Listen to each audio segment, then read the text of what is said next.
Dear student, बहुत दिनों के बाद फिर मैं एक वीडियो लेके आया हूँ। आज का जो लेक्चर है तुमको तो पता चल चुका है। आज डी ब्लॉक बारे में डिस्कस करेंगे। डी ब्लॉक बारे में आज का ये पहला लेक्चर। और पहला लेक्चर में मैं गारंटी लेता हूँ तुमको ये ट्रिक जो मैं यहाँ आज आपको ट्रिक बताना चाहता हूँ, ये ट्रिक ज़रूर आपको अच्छा लगेगा, मैं गारंटी देता हूँ। आज जो ट्रिक किसके ऊपर बेस है ना, melting point, boiling point of D block metals and ionisation energy of D block metals. Ionisation energy and melting point, boiling point को हम कैसे याद रखेंगे, इसके ऊपर मैं एक ट्रिक बनाया है, वो ट्रिक आज आपको बताने वाला हूँ। तो उससे पहले डी ब्लॉक के मेटल के बारे में कुछ इंफॉर्मेशन मैं देना चाहता हूँ जो आपको शायद पता होगा। जैसे कि अगर हम पीरियड टेबल की बात करेंगे, पीरियड टेबल में पहला ब्लॉक एस ब्लॉक होता है, 20 वाला होता है डी ब्लॉक, और लास्ट वाला होता है पी ब्लॉक, और जो नीचे है दो सीरीज वो एफ ब्लॉक वाला है। तो ये तो हमको जानकारी है डी ब्लॉक के बारे में। D block metals are present in between S and P block in modern period table. और डी ब्लॉक में जितने सारे एलिमेंट है, डी ब्लॉक में जितने सारे एलिमेंट है सब क्या है ना, मेटल है। ये तो तुम जानते हो। अगर हम डी ब्लॉक के बारे में बात करेंगे तो डी ब्लॉक कौन सा ग्रुप से शुरू होता है ना, ग्रुप 3 से शुरू होता है। ग्रुप 3 से शुरू होता है, एंड होता है ग्रुप 12। ये हम जानते हैं, ग्रुप 3 से शुरू होता है, ग्रुप 12 में एंड होता है, ये डी ब्लॉक। और ग्रुप 12 में कौन है ना, जिंक, कैडमियम, मरकुरी, जो ट्रांजिशनल मेटल नहीं है, नॉट ट्रांजिशनल मेटल, ये ट्रांजिशनल मेटल नहीं है। Group 12 metals zinc, cadmium, mercury are not transitional metal. और ग्रुप 3 से लेके ग्रुप 11 तक, ग्रुप 3 से लेके ग्रुप 11 तक जितने मेटल है all are transitional metals. 2 point याद रखना। पहला point, all D block elements are metal. ये तो जनरल इंफॉर्मेशन तुमको मालूम है, फिर एक बार मैं रिवाइज कर देता हूं। और ग्रुप 3 से ग्रुप 11, ग्रुप 3 ग्रुप 11 के जो भी जितने भी सारे मेटल है सब ट्रांजिशनल मेटल है। और ग्रुप 12 वाला zinc, cadmium, mercury are not transitional metal. ये पॉइंट हमको याद है। अगर हम ट्रांजिशनल मेटल के बारे में कुछ जानकारी आपको देना चाहते हैं तो ये होता है जानकारी। According to IUPAC, International Union of Pure and Applied Chemistry, according to IUPAC, ये हमको क्या बताया ना, ये हमको ये बताया अगर एक एलिमेंट में डी सबसेल इनकम्प्लीट होता है, ट्रांजिशनल मेटल हम किसको बोलते हैं, अगर एक एलिमेंट में डी सबसेल इनकम्प्लीट होता है इन एलिमेंटरी स्टेट, मतलब atomic state, in elementary state और one of its oxidation state, तो अभी वो एलिमेंट को हम क्या बोलते हैं, अभी वो एलिमेंट को हम क्या बोलते हैं, ट्रांजिशनल मेटल। ये ट्रांजिशनल मेटल के लिए जानकारी, element in which D subshell is incomplete in elementary state और one of its oxidation state is belongs to transitional metal. अगर ये वाला सिचुएशन कहां पे भी नहीं होगा वो ट्रांजिशनल मेटल नहीं होगा। जैसे कि अगर हम मान के चलेंगे मेरे पास जिंक है और कॉपर है, ये दो एलिमेंट को मैं कंपेयर कर रहा हूं, मैं एग्जांपल के तौर पे लेता हूं जिंक एंड कॉपर। कॉपर का कॉन्फिगरेशन आपको मालूम है 3d10 4s1। देखो कॉपर एटॉमिक स्टेट में इसका D10 है, कॉपर एलिमेंटरी स्टेट में D10 है। मतलब हमको यहाँ पे क्या बताया गया है, एलिमेंटरी स्टेट में अगर डी सबसेल इनकम्प्लीट हो गया तो हमको चेक करना है one of its oxidation state. कोई एक ऑक्सीडेशन स्टेट में अगर डी सबसेल इनकम्प्लीट हो जाता है तो उसी को भी हम ट्रांजिशनल मेटल बोलते हैं। कॉपर दो ऑक्सीडेशन शो करता है, एक कॉपर +1 एक copper 2+। Copper plus copper double plus. Copper plus का कॉन्फ़िगरेशन हम लिखना चाहते हैं वो भी 3d10 होता है, बट कॉपर 2 प्लस में 3d9 आ जाता है। कॉपर 2 प्लस में क्या आता है 3d9। कॉपर एलिमेंटरी स्टेट में डी सब सेल इनकम्प्लीट नहीं है, एलिमेंटरी स्टेट में कॉपर का डी सब सेल कंप्लीट है, बट ये जो कॉपर दो ऑक्सीडेशन स्टेट शो करता है, एक ऑक्सीडेशन स्टेट में इसका डी सब सेल इनकम्प्लीट है, तब तो कॉपर एक क्या होगा, एक ट्रांजिशनल मेटल होगा।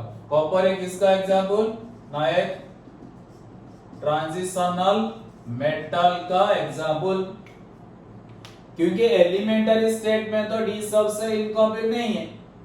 If one of its oxidation state d subcell is incomplete, so copper is a transitional metal। अगर हम जिंक के बारे में बताएंगे तो जिंक का कॉन्फ़िगरेशन 3d10 होता है, एलिमेंटरी स्टेट में d सबसेल इनकम्प्लीट नहीं है, फुलफिल है, तो ऑक्सीडेशन स्टेट में चेक करना है, तो जिंक 2+, तो जिंक 2+ का भी कॉन्फ़िगरेशन 3d10 होता है। मतलब जिंक में एलिमेंटरी स्टेट ऑक्सीडेशन स्टेट दोनों की केस में डी सबसेल फुलफिल हो जाता है, इसीलिए जिंक ट्रांजिशनल मेटल नहीं होगा। Zinc is not a transitional metal, क्योंकि both oxidation state and elementary state D subshell is fulfilled, not incomplete. तो इसीलिए मैंने बोला जिंक बिलोंग्स टू ग्रुप 12, तो ग्रुप 12 में आता है जिंक, कैडमियम, मरकुरी, ये तीनों metal group 12 metals are not transitional metal, but group 3 से ग्रुप 11 के बीच जितने सारे मेटल है सारे के सारे ट्रांजिशनल मेटल्स। ठीक है, ये पॉइंट मैं उम्मीद करता हूं आपको समझ में आ चुका है। मैं ये तो रिवाइज कर दिया, तो ये वाला इंफॉर्मेशन हम कहां से पाए थे ना, periodic property period table chapter में हम ये जानकारी हमको मिला था। नेक्स्ट आते हैं इलेक्ट्रॉनिक कॉन्फ़िगरेशन। नेक्स्ट आते हैं इलेक्ट्रॉनिक कॉन्फ़िगरेशन। इलेक्ट्रॉनिक कॉन्फ़िगरेशन का हम बात करेंगे तो यहाँ पे जनरल इलेक्ट्रॉनिक कॉन्फ़िगरेशन क्या होता है, n-1d 1 to 10, ns 0 होता है, 1 होता है, 2 होता है, n-1d 1 to 10, ns 0 1 2, ये होता है ये electronic configuration, D block metal का जनरल इलेक्ट्रॉनिक कॉन्फ़िगरेशन। बट आज का लेक्चर में हमारा इंपॉर्टेंस ये इंट्रोडक्शन पार्ट में नहीं है, हमारा जो टॉपिक है आज का लेक्चर में, ट्रिक हम कहां पे बताएंगे ना, आयोनाइजेशन एनर्जी और मेल्टिंग पॉइंट कैसे याद रखेंगे वो ट्रिक में बताऊंगा। ठीक है, नेक्स्ट आ जाता है डी ब्लॉक मेटल में हमको 3 सीरीज मिलता है। एक मिलता है 3D सीरीज, एक होता है 4D सीरीज और दूसरा लास्ट वाला होता है 5D सीरीज। डी ब्लॉक में हम 3 सीरीज के बारे में कंसीडर कर डिस्कस करते हैं, बट इनमें से हमारा इंपॉर्टेंट वाला होता है 3D सीरीज। अगर कोई भी एग्जाम में क्वेश्चन आता है तो 3D सीरीज में ही क्वेश्चन आता है, तो हमारा एग्जाम पॉइंट ऑफ व्यू में हम जो डिस्कस करने जाएंगे तो वो 3D सीरीज में ही डिस्कस करेंगे जितने प्रॉपर्टीज। ठीक है, 3D सीरीज का मतलब क्या है, हम ये भी जानते हैं पीरियोडिक प्रॉपर्टी चैप्टर में डी ब्लॉक मेटल हम कैसे जानेंगे, कौन सा एलिमेंट डी ब्लॉक में रहता है कौन सा नहीं होता है ना। अगर हम इलेक्ट्रॉनिक कॉन्फ़िगरेशन लिखेंगे, मान लो मैं स्कैंडियम का लिख रहा हूं, scandium argon 18 4s2 3d1, last electron कौन सा सबसेल में एंटर हुआ, लास्ट इलेक्ट्रॉन डी सबसेल में एंटर हुआ, इसीलिए स्कैंडियम डी ब्लॉक को बिलोंग्स करता है। अगर एक एलिमेंट का हम इलेक्ट्रॉनिक कॉन्फ़िगरेशन लिखेंगे, लास्ट इलेक्ट्रॉन जो सबसेल में एंटर करेगा वो एलिमेंट वही ब्लॉक को बिलोंग करेगा। तो स्कैंडियम के लिए D last electron D subshell में एंटर हो रहा है, इसीलिए स्कैंडियम डी सबसेल को बिलोंग करता है। अभी यहाँ पे देखो स्कैंडियम का जो हम कॉन्फ़िगरेशन लिख रहे हैं, लास्ट इलेक्ट्रॉन कौन सा डी में आता है 3D में, इसलिए स्कैंडियम 3D सीरीज में आएगा। अगर एक एलिमेंट का लास्ट इलेक्ट्रॉन 4D सबसेल में एंटर कर रहा है, वो एलिमेंट 4D सीरीज को बिलोंग करेगा और 5D सीरीज ऐसे ऐसे 3D सीरीज, 4D सीरीज और 5D सीरीज। ये कुछ जानकारी है, मैं जल्दी में ये बता रहा हूं जल्दी में। अभी आ जाते हैं हमारा टॉपिक को, general properties of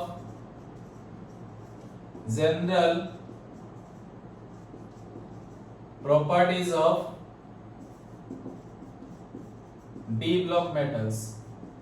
general properties of D block metal, यही से हमारा इंपॉर्टेंट पार्ट शुरू होता है। पहला प्रॉपर्टी जो आज हम डिस्कस कर रहे हैं वो है आयोनाइजेशन एनर्जी। आयोनाइजेशन एनर्जी के बारे में तुमको तो मालूम है, अगर एक एलिमेंट है, मान लो एक मेटल है, मेटल से मैं एक इलेक्ट्रॉन रिमूव करना चाहता हूं, वो हो जाता है काटायन, ठीक है, वो हो जाता है काटायन।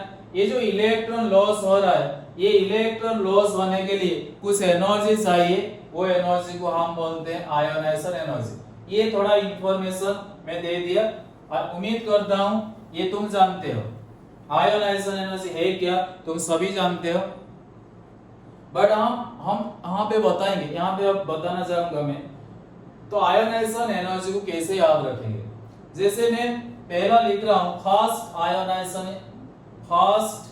Ionisation energy order for 3D series metal. Fast ionisation energy order for 3D series metal. तो हमारा 3D सीरीज में आता है scandium, titanium, vanadium, chromium, manganese, iron, copper, nickel, copper, zinc. ये मेटल को हम कैसे याद रखेंगे, साइंस टीचर विक्रम फेको निकुंजन।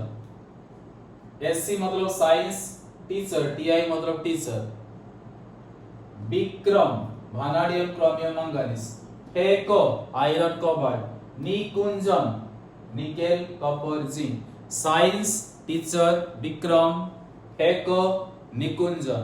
ये 3D सीरीज मेटल को याद रखने के लिए निमोनिक है। बट हमारा मुद्दा क्या है, आयोनाइजेशन एनर्जी का मुद्दा है। तो स्कैंडियम का कॉन्फिगरेशन क्या होता है, 3D1 4s2।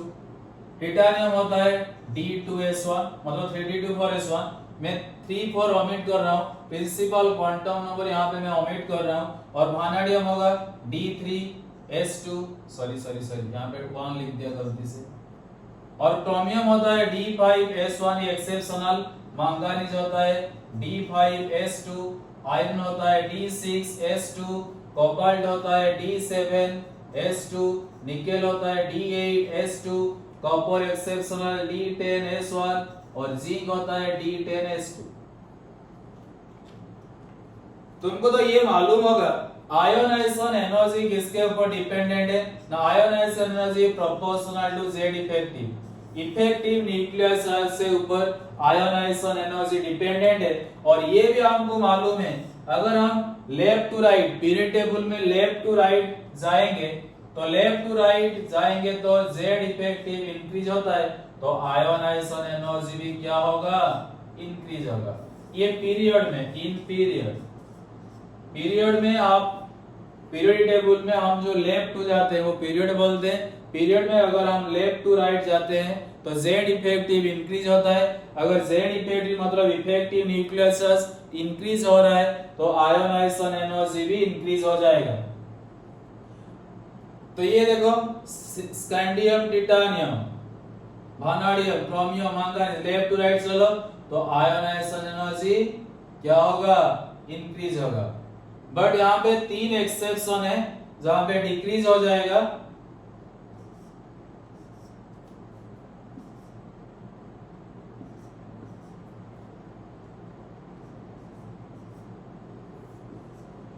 एक्सेप्शन देखो कहां पे डिक्रीज हो गया, एक्सेप्शन कहां पे, ये वाला मैं रेड में मार्क कर रहा हूं, टिटानियम, वानाडियम और आयरन, कोबाल्ट, निकेल, ये तीनों को मार्क करो।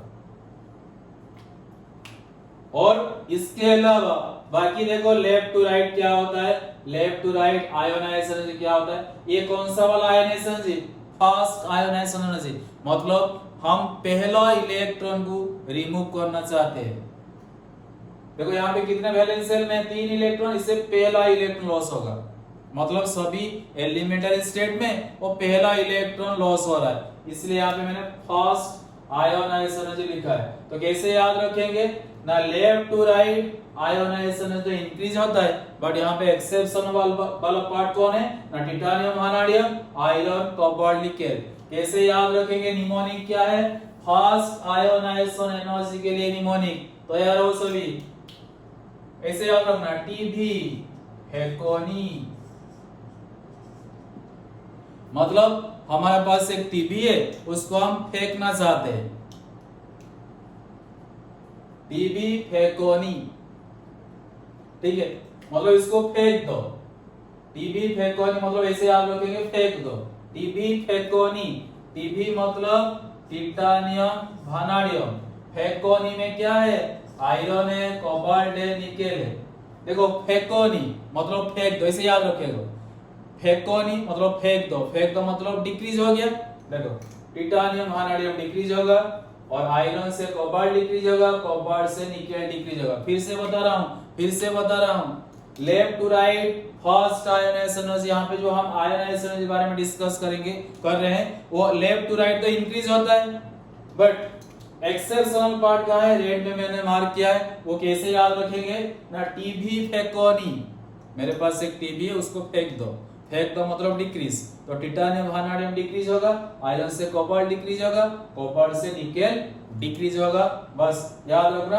और बाकी सभी के लिए लेफ्ट टू राइट क्या होगा ना, आयोनाइजेशन एनर्जी इंक्रीज हो जाएगा, ठीक है, ये 500 के लिए डिक्रीज होगा, और बाकी सभी के लिए left to right ionisation energy increase हो जाएगा, ठीक है।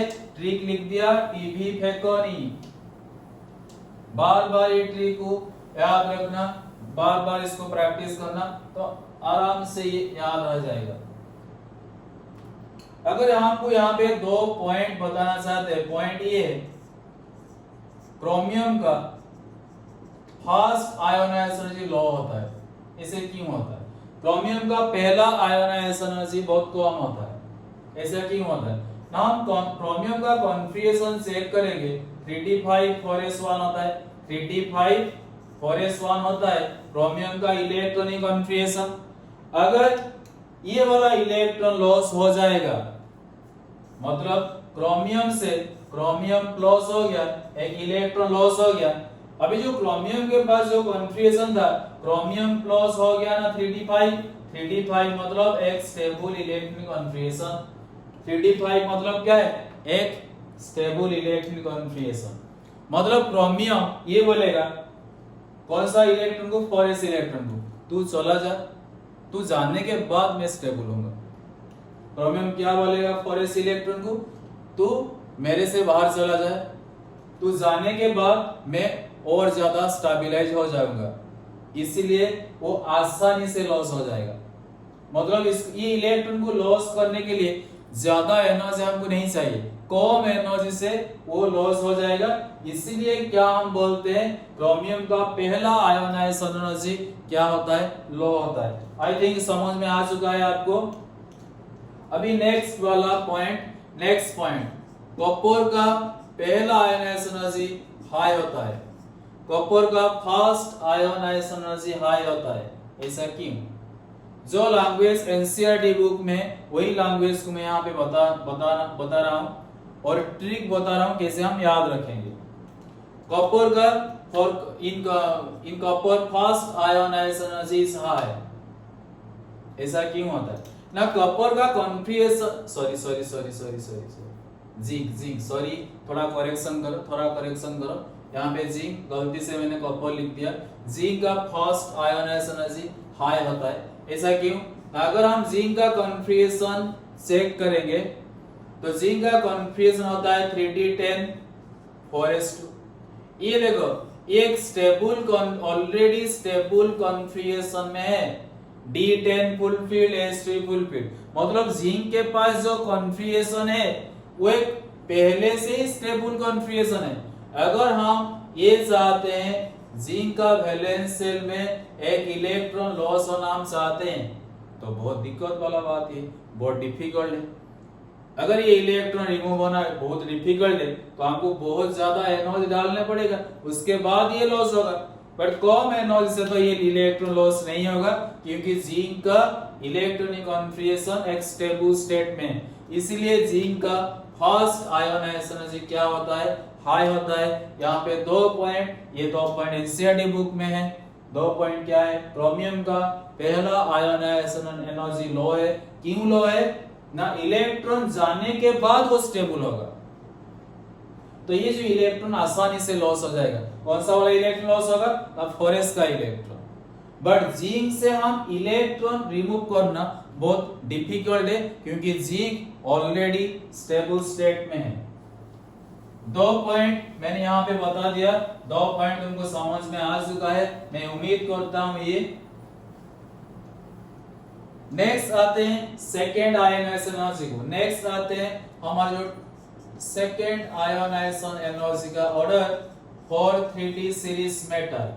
तो हमारे पास जो 3D सीरीज मेटल है, साइंस टीचर विक्रम, फेको निकुंजन। साइंस टीचर विक्रम, फेको निकुंजन, ये हमारा 3D सीरीज मेटल है।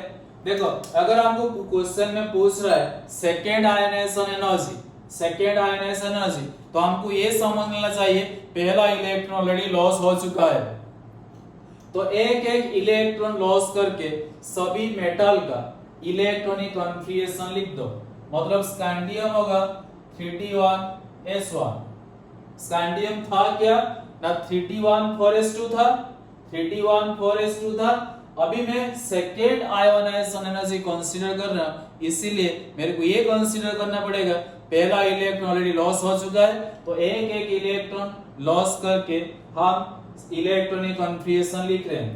तो 3d1 टिटानियम होगा D2s1, वानाडियम होगा D2s1, क्रोमियम होगा D5s0, मैंगनीज होगा D5s1, यहाँ पे आयरन D6s1, कोबाल्ट होगा D7s1, निकेल होगा D8s1, कॉपर होगा D10s0, क्योंकि कॉपर क्या था 3d10 था, और जिंक होगा D10s1।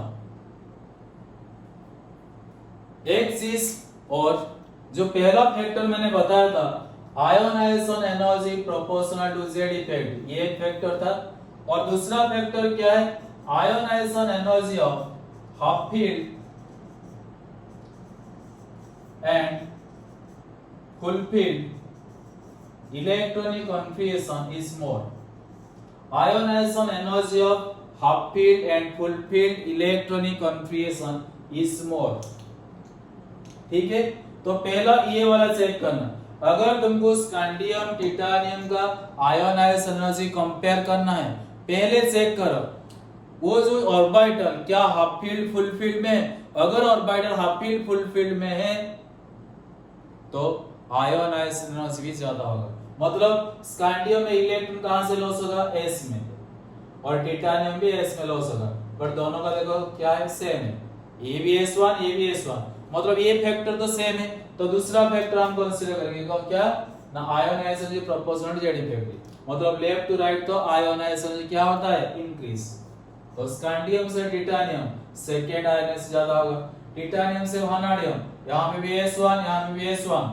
मतलब देखो यहाँ पे पहले s में लॉस होगा, उसके बाद d में लॉस होगा, तो यहाँ पे s में इलेक्ट्रॉन लॉस होगा, टिटानियम में भी s से इलेक्ट्रॉन लॉस होगा, तो दोनों का सिचुएशन सेम है, इसलिए ये फैक्टर हमारे यहाँ पे काम नहीं कर रहा है। दूसरा फैक्टर जाते हैं, दूसरा फैक्टर क्या है ना, ionisation energy proportional to Z effective, और left to right Z effective increase होता है, आयोनाइजेशन एनर्जी भी इंक्रीज होगा।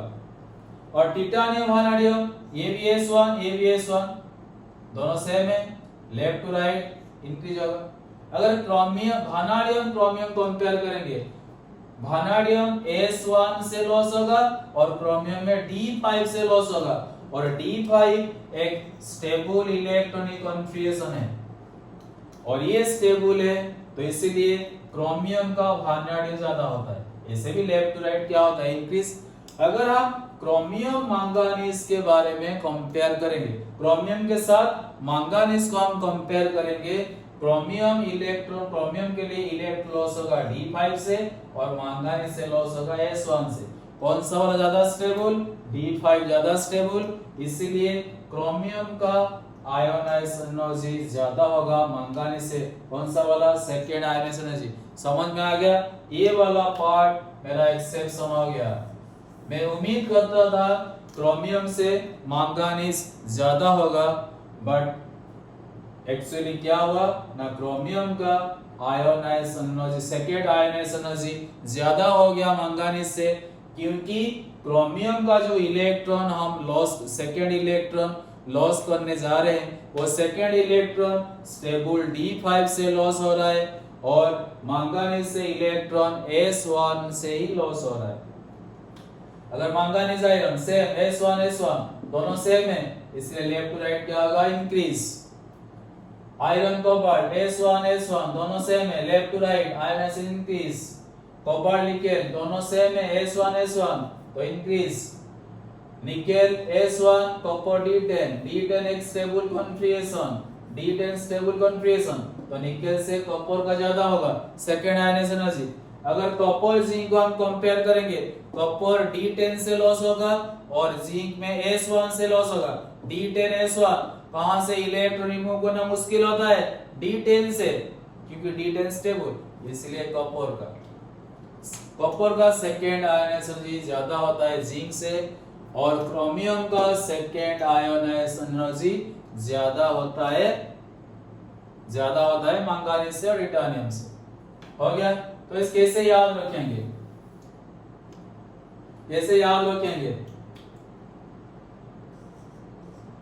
ट्रिक क्या है? शक्तिभाम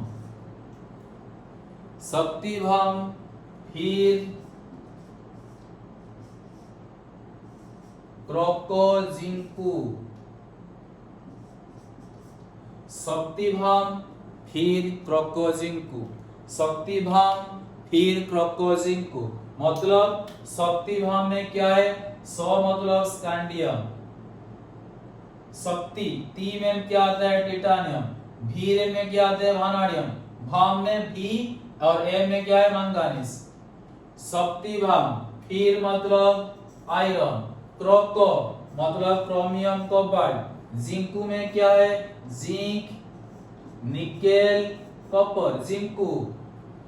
शक्तिभाम फिर क्रोकोजिंकू, बार बोलना, शक्तिभाम फिर क्रोकोजिंकू।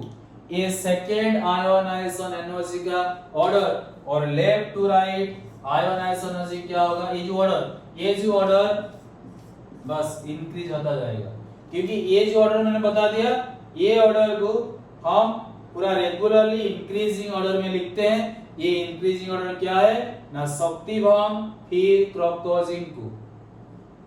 ठीक है, बट यहाँ पे दो स्टेटमेंट एग्जाम में आता है। एक तो आता है क्रोमियम का सेकेंड आयोनाइजेशन एनर्जी क्यों ज्यादा होता है, और कॉपर का भी सेकेंड आयोनाइजेशन एनर्जी क्यों ज्यादा होता है। मैं पहले फास्ट आयोनाइजेशन एनर्जी में 2 लाइन बताया था। एक बताया था क्रोमियम का फास्ट आयोनाइजेशन एनर्जी लो होता है और जिंक का फास्ट आयोनाइजेशन एनर्जी हाई होता है।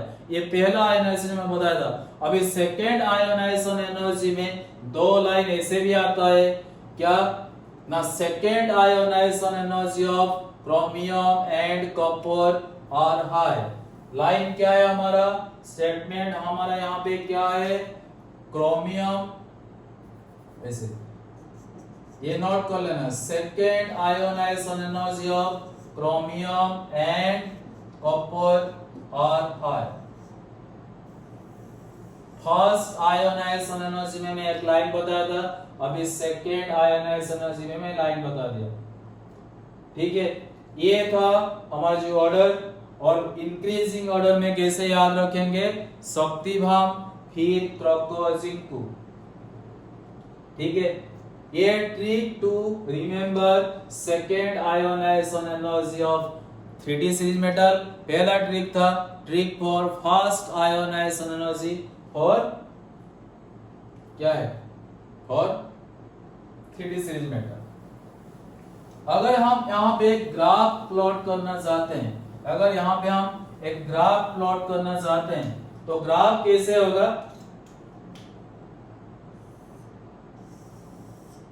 ये graph second ionisation energy in kilojoule पर मोल और ये एक्सिस में एटॉमिक नंबर है।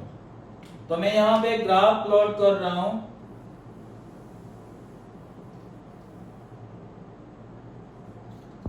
एटॉमिक नंबर मतलब यहाँ पे 21 से शुरू होगा, 21 से शुरू होके लास्ट जाएगा 30 तक, क्योंकि हमारे यहाँ पे 3D सीरीज मेटल में कौन है ना, स्कांडियम से शुरू होता है जिंक तक, तो 21 से 30 तक बीच में जो जो नंबर है आपको याद है। तो पहला जो स्कांडियम से टिटानियम इंक्रीज होगा, टिटानियम से वानाडियम इंक्रीज होगा, वानाडियम से क्रोमियम इंक्रीज होगा, क्रोमियम से मैंगनीज, क्रोमियम से मैंगनीज क्या होगा, स्कांडियम, टिटानियम, वानाडियम, क्रोमियम, क्रोमियम से मैंगनीज क्या होगा, डिक्रीज। ये देखो देखो पहले बार तुम्हारे पास जो ऑर्डर है वो ऑर्डर ठीक से देखो, स्कांडियम से टिटानियम नोट किया है ना, वो ऑर्डर देखो, स्कांडियम से titanium increase, titanium vanadium increase, vanadium chromium increase, chromium के बाद मैंगनीज नीचे आता था, तो मैंगनीज का ionisation energy scandium, titanium, vanadium ज्यादा है, स्कांडियम, टिटानियम, वानाडियम ज्यादा है मैंगनीज। मतलब अगर वानाडियम यहाँ पे है तो मान लो मैंगनीज यहाँ पे है। ये मेरे को ध्यान में रखना है। ये जो मैं ग्राफ बना रहा हूँ, स्कांडियम, टिटानियम, वानाडियम से मैंगनीज का सेकेंड आयोनाइजेशन एनर्जी ज्यादा है, और मैंगनीज के बाद आयरन।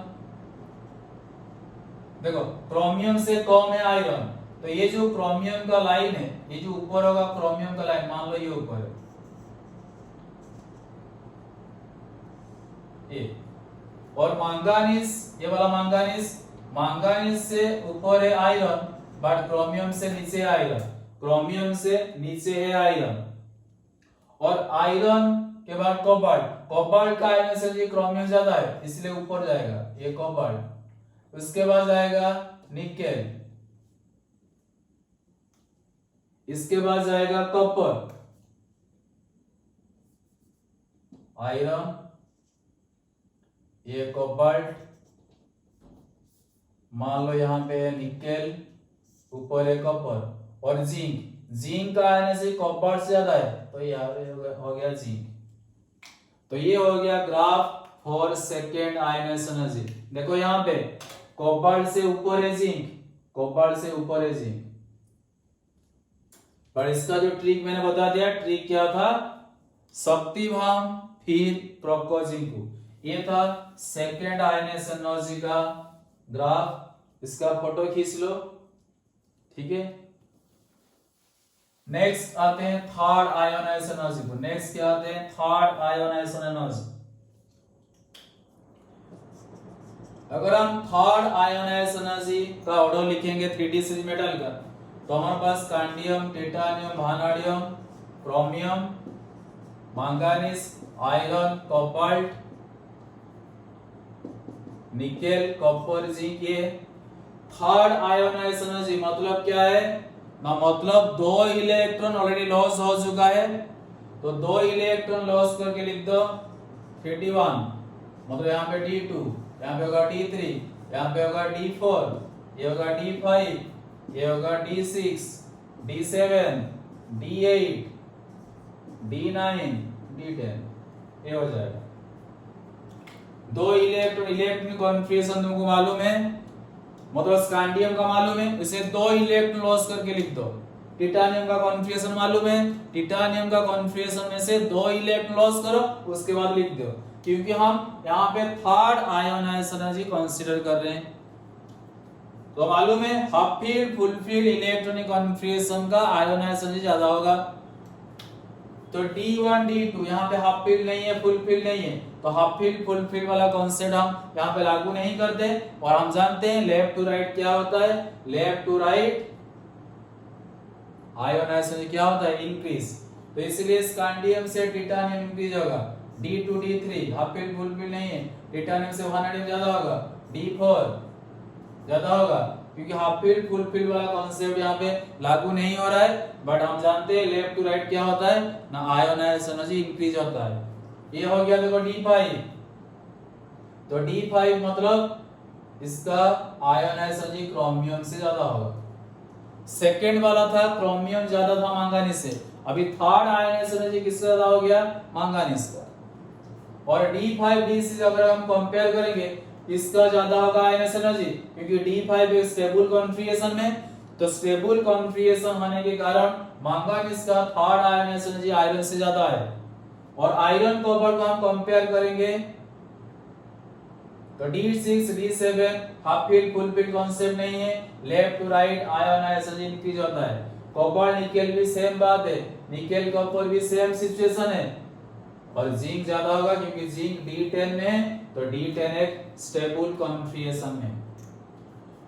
तो ट्रिक कैसे याद रखना, थर्ड आयोनाइजेशन एनर्जी मतलब 3, तो पहले से 3 एलिमेंट चूज करो और लास्ट में से 3 एलिमेंट चूज करो। मैं अभी इंक्रीजिंग ऑर्डर में जो लिखता हूं वो कैसे मेरे को याद रखना है वो मैं बता रहा हूं। थर्ड आयोनाइजेशन मतलब 3, तो पहले से 3 लास्ट से 3, मतलब स्कैंडियम टिटानियम वानाडियम ये इंक्रीज होगा। और लास्ट में क्या है, लास्ट में निकेल कॉपर जिंक ये भी इंक्रीज होगा।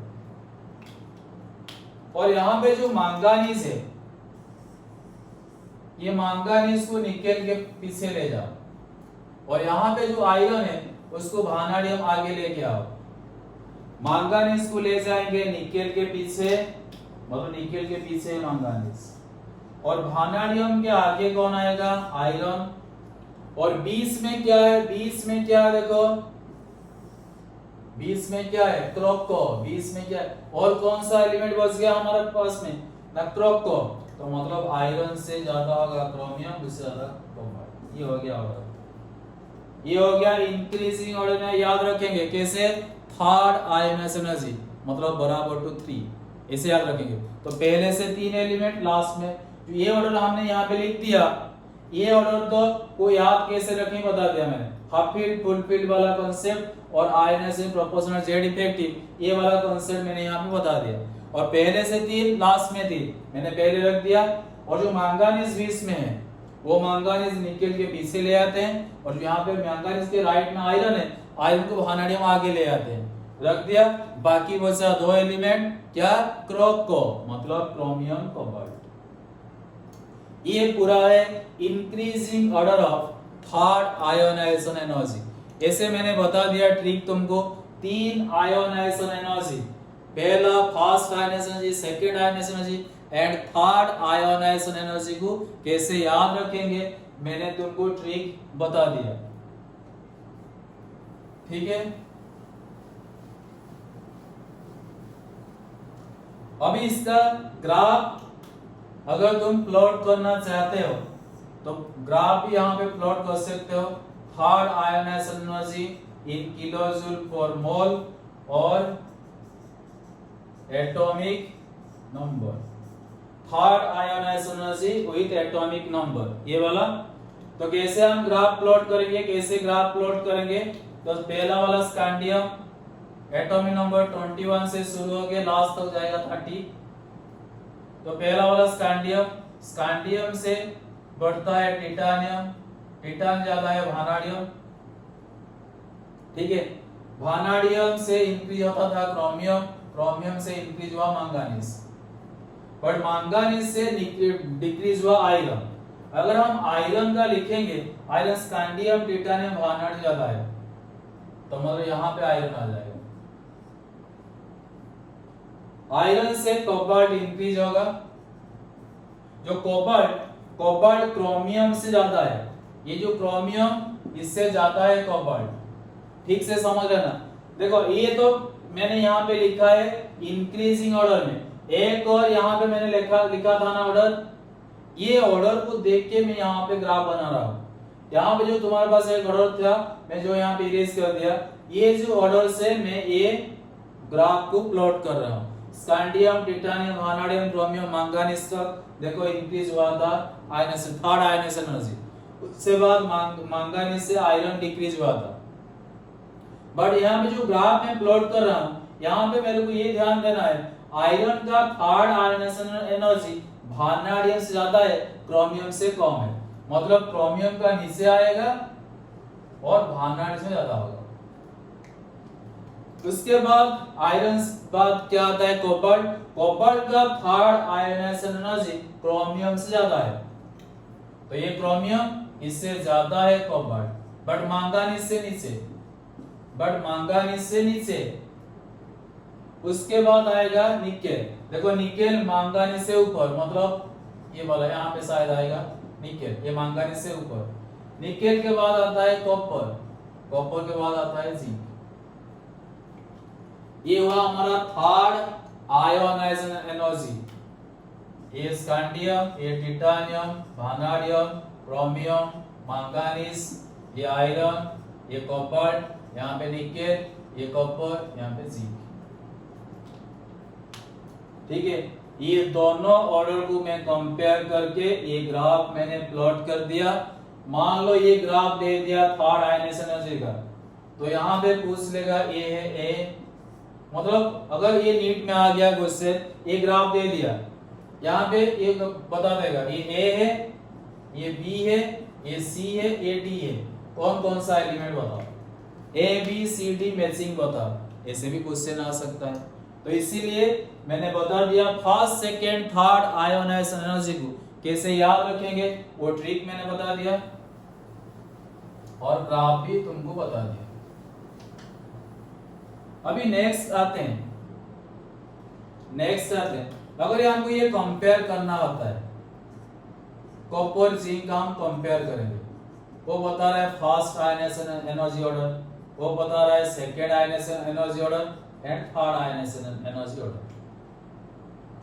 अगर हम कंपेयर करना है chromium manganese, first ionization energy order, second और थर्ड, कैसे सॉल्व करेंगे ये वाला क्वेश्चन। अगर मेरे को पता है यहाँ पे तो कॉन्फिगरेशन 3d5 4s1 है और यहाँ पे कॉन्फिगरेशन 3d5 4s2 है, पहला इलेक्ट्रॉन s में जाएगा, यहाँ पे s2 में जाएगा, तो ये हाफ फील्ड, ये फुल फील्ड, तो पहला मैंगनीज का ज्यादा होगा, तो पहला मैंगनीज का ज्यादा होगा, क्योंकि यहाँ पे हाफ फील्ड फुल फील्ड वाला कॉन्सेप्ट अगर हम लागू करेंगे तो ये हाफ फील्ड में है, ये फुल फील्ड में, वही वाला हाफ फील्ड में फुल फील्ड कंसीडर कर रहा हूँ जहां पे हमको इलेक्ट्रॉन लॉस करना पड़ता है।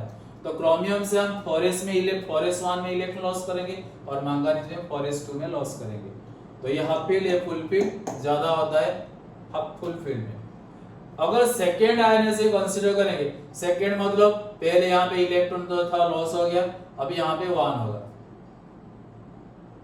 तो यहाँ पे D5 से यहाँ पे S1, तो ये D5 ज्यादा स्टेबल, मतलब सेकेंड का होगा क्रोमियम का ज्यादा होगा, ये भी मैंने बता चुका है।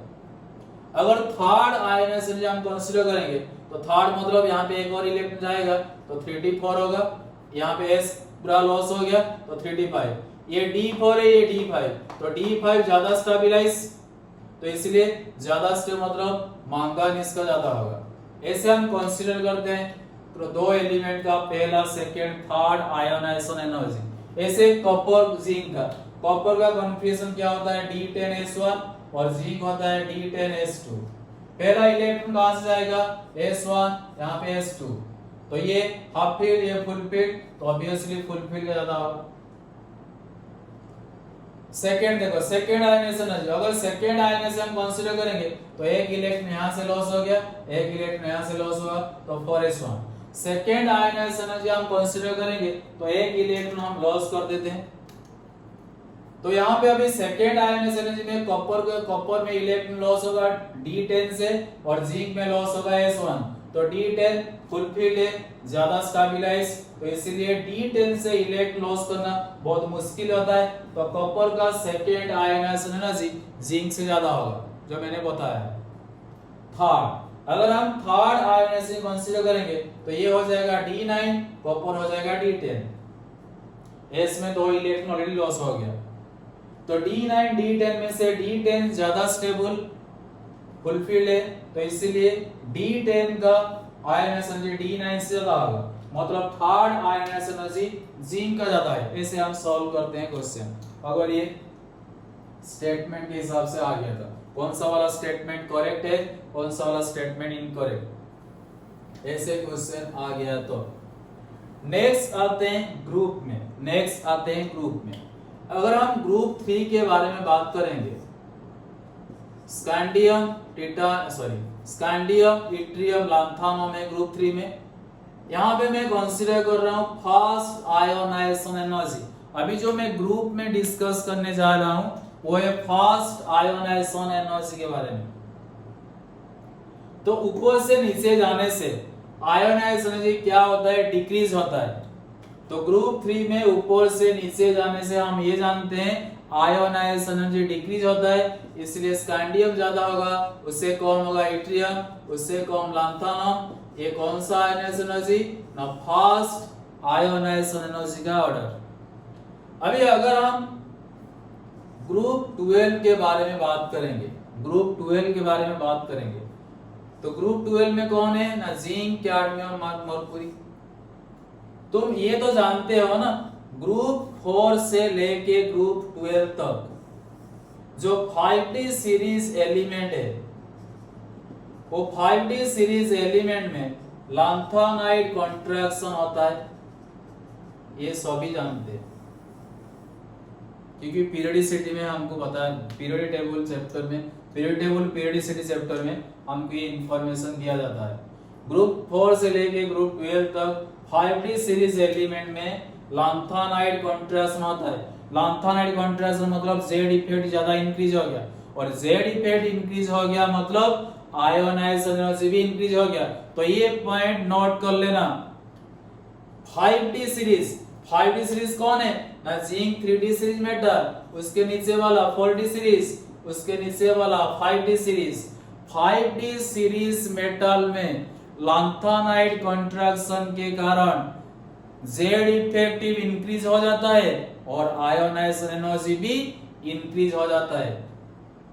इसलिए हमको ये समझ में आ गया अगर हम जिंक, कैडमियम, मरकुरी का कंसीडर करेंगे, जिंक से कैडमियम तो डिक्रीज होगा, क्योंकि हम जानते हैं ऊपर से नीचे जाने से आयोनाइजेशन एनर्जी डिक्रीज होता है, तो ये फॉलो करता है जिंक, कैडमियम। बट मरकुरी में कम नहीं होगा, क्योंकि मरकुरी में एक नया फैक्टर है, क्या ना, लैंथानाइड कॉन्ट्रैक्शन, और लैंथानाइड कॉन्ट्रैक्शन के कारण वहां पे आयोनाइजेशन एनर्जी क्या होगा, इंक्रीज। मतलब कैडमियम से मरकुरी जाने से आयोनाइजेशन एनर्जी इंक्रीज होगा। तो अगर हम इंक्रीजिंग ऑर्डर में लिखना चाहते हैं तो सबसे ज्यादा होगा मरकुरी, उसके बाद आ जाएगा जिंक, सबसे लीस्ट होगा कैडमियम। ये मैं यहाँ पे बता रहा हूँ फास्ट आयोनाइजेशन एनर्जी ऑर्डर। तो हमको क्या यहाँ पे सीखने को मिला ना, अगर डी ब्लॉक में फास्ट आयोनाइजेशन एनर्जी ऑर्डर हम लिखना चाहते हैं, ये ग्रुप 3 में लागू नहीं होता है, तो 3D सीरीज से 4D सीरीज डिक्रीज होगा, और 4D सीरीज से 5D सीरीज क्या होगा, इंक्रीज। क्योंकि 5D सीरीज में क्या होता है, 5D सीरीज में क्या होता है ना, लैंथानाइड कॉन्ट्रैक्शन होता है। ये जनरल है, इसको याद रखना। डी ब्लॉक में ग्रुप में पहला आयोनाइजेशन एनर्जी का ऑर्डर ऊपर से नीचे, मतलब 3D से 4D डिक्रीज होगा, और 4D से 5D जाने से इंक्रीज हो जाएगा, क्योंकि 5D सीरीज एलिमेंट में क्या है ना, लैंथानाइड कॉन्ट्रैक्शन है। ठीक है, बट ये काम नहीं करता है ग्रुप 3, ग्रुप 4, ग्रुप 5, ये काम नहीं करता है ये, क्योंकि ग्रुप 3 में क्या, अभी भी ग्रुप 3 में बता दिया, ग्रुप 3 में क्या होता है, ग्रुप 3 में डिक्रीज होता है, और ग्रुप 4, 5 में क्या होता है, इंक्रीज होता है। तो ये वाला concept except group 3, group 4 group 5 एक और ग्रुप भी है जो मैं यहाँ पे बता देता हूँ। एक और ग्रुप भी है, ये एक एक्सेप्शनल वाला क्वेश्चन देखो। मान लो निकेल पैलाडियम प्लैटिनम, ये दे दिया मेरे को। निकेल पैलाडियम प्लैटिनम का फास्ट आयोनाइजेशन एनर्जी ऑर्डर, एक इंपॉर्टेंट क्वेश्चन है। निकेल पैलाडियम प्लैटिनम का फास्ट आयोनाइजेशन एनर्जी ऑर्डर देखो क्या है। निकेल का कॉन्फ़िगरेशन देखो, D10 होता है, सॉरी D8 होता है S2, मतलब 38 4S2। पैलाडियम क्या होता है, 4010 होता है, 5A0 होता है। और प्लैटिनम क्या होता है, ये भी D8 S2 होता है। ठीक है, ये D8 बट ये D10। अगर निकेल पैलाडियम हम कंसीडर करेंगे, निकेल में इलेक्ट्रॉन लॉस होगा D8 और पैलाडियम में इलेक्ट्रॉन लॉस होगा D10। पैलाडियम में लॉस होगा D10, मतलब D10 एक फुल फीड। अगर हम बात करेंगे निकेल पैलाडियम दोनों का आयोनाइजेशन एनर्जी में किसका फास्ट आयोनाइजेशन ज्यादा होगा, क्योंकि निकेल में क्या कहां से लॉस होगा, 4s में, और पैलाडियम में कहां पे लॉस होगा, 4010 में। एक फुल फील्ड कॉन्फ़िगरेशन है, इसके वजह से पैलाडियम का ज्यादा होता है। बट यहाँ पे मैंने क्या बताया था, 3D से 4D जाने से आयोनाइजेशन डिक्रीज होता है। बट ये सिचुएशन, ये ग्रुप, ये निकेल पैलाडियम प्लैटिनम ग्रुप में नहीं है, क्योंकि निकेल पैलाडियम हम कंपेयर करेंगे तो पैलाडियम में इलेक्ट्रॉन लॉस होगा एक स्टेबल फुलफिल्ड कॉन्फ़िगरेशन से, और ऐसे भी तो प्लैटिनम का भी ज्यादा होगा, क्योंकि प्लैटिनम में क्या है, लैंथेनाइड कॉन्ट्रैक्शन। तो ये first ionisation energy order of nickel palladium platinum, एक कौन सा वाला ग्रुप, ग्रुप 10। मतलब ये काम नहीं, ये काम करेगा, काम किससे नहीं करेगा, कौन सा ग्रुप में, ग्रुप 3, जहां पे ऊपर से नीचे। ग्रुप 3 में क्या होता है, अभी भी बताया था मैंने, स्कैंडियम इट्रियम लैंथेनम। ग्रुप 3 से नीचे जाने से आयोनाइजेशन क्या होता है, डिक्रीज। बट ग्रुप 4 ग्रुप 5 में क्या होता है, ऊपर से नीचे जाने से क्या होता है, increase. Group 4 group 5 first ionisation energy order, ऊपर से नीचे मतलब टॉप टू बॉटम, आयोनाइजेशन क्या होता है, इंक्रीज। तो ये था हमारा तो आज का लेक्चर। आज का लेक्चर में मैं पूरा फोकस किया है ionisation energy of D block metal कैसे याद रखेंगे। देखो सब एस ब्लॉक पी ब्लॉक तो जानते हो कैसे ऑर्डर होता है, बट डी ब्लॉक का मैं सोचा चलो डी ब्लॉक के लिए कुछ इंफॉर्मेशन दे देता हूँ, तो इसलिए वीडियो लंबा हो गया।